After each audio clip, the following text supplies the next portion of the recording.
afinal de contas? Você observa que causa grande freio nos resultados, não é tão relevante? O que eu observo é o seguinte, pessoal. Muito bem, pessoal, vamos falar hoje sobre o cigarro dentro da musculação, perfeito? Bom, estamos razoavelmente por dentro de que o cigarro não é bem-vindo à nossa saúde e à nossa longevidade, perfeito? Mas vamos abordar um pouquinho mais algumas coisas pontuais do cigarro, porque não tem como fugir disso, mas vamos falar aqui o quanto que ele atrapalha na musculação, se é que ele realmente atrapalha. Então, 10 ou 15 minutos para resolver, para você entender tudo sobre cigarro e musculação. Então, já clica no gostei, se inscreva no canal, porque agora eu vou acender o meu cigarro para... Não, brincadeirinha, vamos falar. Tem alguns estudos que mostram uma relação do cigarro com o aumento da miostatina. E o aumento da miostatina é algo que freia o desenvolvimento muscular. Você já deve ter visto aquele boi gigantesco, forte pra caramba, que ele teve a sua, por DNA mudado, né, antes do seu nascimento, a sua miostatina cortada. Então, quando você não tem miostatina, você não tem freio, mais ou menos falando, para ganhar massa muscular. Então, tem algumas pesquisas que apontam que o cigarro aumenta a miostatina. Porém, é um aumento pouco relevante. Então, nesse sentido aqui, é questionável dizer que, não, você vai ser frango se você fumar. Isso não parece ser verdade. Já acompanhei diversos alunos, tá, que eram fumantes e praticavam atividade física. Inclusive, alguns foram convertidos à vida sem o tabagismo justamente pela atividade física. Eu acho isso fantástico. Longe de mim querer mudar as pessoas, mas se a pessoa tem uma vida de mais qualidade, eu vou ficar mais feliz, ainda mais se eu tive uma participação nisso. E ao tirar o cigarro, dali não teve um aumento de ganho de massa muscular, assim, de forma, sabe? Ou também observei grandes dificuldades porque a pessoa era um fumante, nesse ponto de vista aí da miostatina. Mas tem mais para falar, tá? O cigarro, ele tem o monóxido de carbono, perfeito? E essa molécula vai se ligar nas hemácias. E as hemácias fazem o transporte do oxigênio.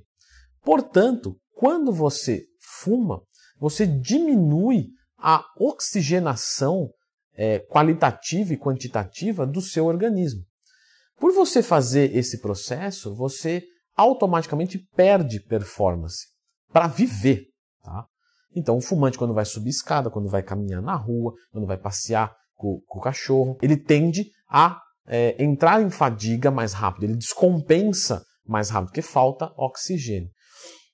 Na musculação, no esforço físico, com certeza vai drenar ele em alguns exercícios. Então, quando a pessoa fala para mim que é fumante, eu trato ela de uma forma diferente na escolha dos exercícios. Então parece que é uma besteira você perguntar se a pessoa é fumante ou não e tal. Só que não é não, tá? Porque assim, essa pessoa não consegue fazer uma troca gasosa tão eficiente. Perfeito. O que eu posso fazer para ajudar ela? Ao invés de eu colocar ela para fazer uma rosca direta, eu posso colocar ela para fazer uma rosca concentrada. Por quê? Porque a direta eu tenho que ficar em pé, eu tenho a estabilização, eu uso os dois membros. É um exercício que envolve mais o cardiorrespiratório do que a concentrada, onde eu controlo tudinho, fico paradinho e só faço a minha rosquinha de bíceps. Então, nesse caso específico, eu melhoro os resultados dessa pessoa com os exercícios isoladores em detrimento dos multiarticulares. Porém, os multiarticulares têm um valor muito grande. Então eu tenho que passar também para essa pessoa, só que dentro de um contexto estratégico para que ela consiga extrair hipertrofia de uma forma completa. Precisamos dos dois, perfeito? Quando você faz isso, você melhora os resultados dessa pessoa que é um fumante, em relação ao que ela já vinha fazendo. Só que, claro, como eu disse, nós precisamos dos compostos. Se eu rendo menos neles, eu rendo menos na hipertrofia. E isso me freia resultados. Então, se vocês me perguntam se um fumante tem menos resultados, com certeza sim, de qualquer tipo. É muito legal porque a musculação também te ajuda a se livrar desse vício, porque ela faz a estimulação, vamos colocar assim, de muitos neurotransmissores que causam relaxamento, conforto, diminuem a ansiedade, e tudo isso é fantástico para você largar o vício do cigarro. Quando você coloca bons hábitos alimentares, isso também te ajuda na produção de neurotransmissores. Uma suplementação com micronutrientes é muito bem-vinda. Agora, algo que eu acho fantástico para fumantes e que eu não vejo ninguém falar, e sinceramente eu não entendo porquê, todos os fumantes que eu atendi, que eu dei essa dica, foi muito solutivo, né? Resolveu muito, ajudou muito, que é o 5-HTP, que é um precursor de serotonina que abaixa os níveis de ansiedade. Então, quando você, fumante, descontinua, você começa a ficar ansioso. Se você usa o 5-HTP, isso melhora bastante. Eu não sou médico, eu estou no YouTube, eu não posso recomendar nada para vocês em termos de dosagem, toma assim e tal, mas a suplementação com o 5-HTP, razoavelmente falando aí, com certeza vai te ajudar a largar o vício do cigarro. Uma outra coisa também que ajuda a largar o vício do cigarro é a descontinuação aos poucos. Então, quando você corta de uma vez, você encara um rebote maior. Se você consegue vir diminuindo aos poucos, isso é mais confortável. De 20 cigarros para 19, para 18, para 17, para 16 e assim sucessivamente. A cada mais ou menos 3 dias, por exemplo. Estou dando uma metodologia padrão aqui, mas você tem que ver o que é melhor para você. Só que algumas pessoas simplesmente não conseguem. Então algumas pessoas vão falar assim, não, eu prefiro cortar de uma vez, porque um dia eu vou ter uma recaída. Se eu tiver 19, 18, 17, um dia que eu estiver estressado eu fumo 30. Isso pode acontecer, então tem que ver o que é mais sustentável para você. Existe uma piora da absorção dos nutrientes? De certa forma, sim. Mas isso não é tão relevante porque o indivíduo vai comer, vai ingerir mais calorias, vai de repente suplementar e isso pode ser mais ou menos equilibrado. Então aqui não me parece fazer grandes diferenças. Muitas pessoas quando estão fumando conseguem controlar o seu apetite melhor. E aí conseguem fazer uma dieta hipocalórica de forma mais simples e sustentável.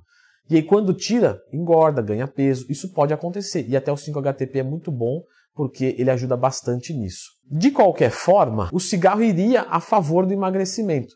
O que para algumas pessoas pode ser bom e para outras ruins. Porém, você consegue esse mesmo efeito de redução de apetite com outras coisas muito melhores. Você não vai fumar numa dieta cutting para que consiga controlar o seu apetite. Você usa 5-HTP, você joga Psyllium junto com as refeições, você manda cafeína, etc. Inclusive, falando de cafeína, o corpo do fumante responde muito ruim a estimulantes e à cafeína.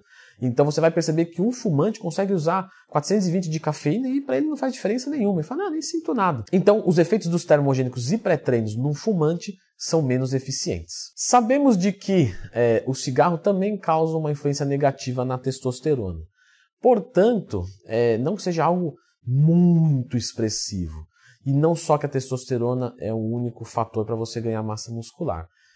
Mas de fato, né, é verdade de que a testosterona fica um pouco menor. E isso pode também diminuir a sua performance. Dedo Twin, muito bom.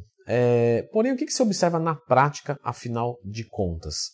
Você observa que causa grande freio nos resultados, não é tão relevante. O que eu observo é o seguinte, pessoal. O fumante ele consegue ter resultados tranquilamente com as devidas estratégias de dieta, de treinamento. Então ele vai gastar mais com suplementação, ele vai ter uma carência maior. No treinamento ele tem que tomar cuidado com multiarticulares, monoarticulares, técnicas avançadas. Talvez seja muito mais preferível um drop set num isolador do que um resting pause num multiarticular. Ele vai precisar fazer aeróbicos e ele vai conseguir evoluir e progredir sim. Se fosse para chutar alguma coisa, tipo 90% igual uma pessoa que não fuma. Claro que a gente está falando de fumantes de diversas condições.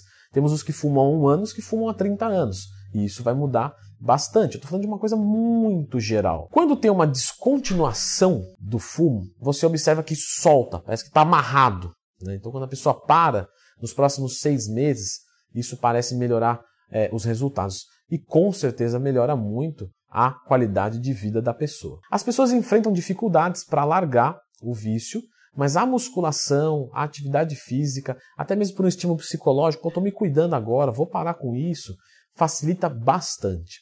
A utilização de GABA, 5-HTP, micronutrientes como multivitamínico são legais e ajudam também. O fumo, de verdade, ele é bastante popular, né? Mas a gente sabe que existe uma outra droga legalizada que é chamada de álcool. Então o álcool na musculação, como que ele funciona? Eu beber uma cervejinha no final de semana, um uso mais pontual, isso vai atrapalhar de verdade meus resultados?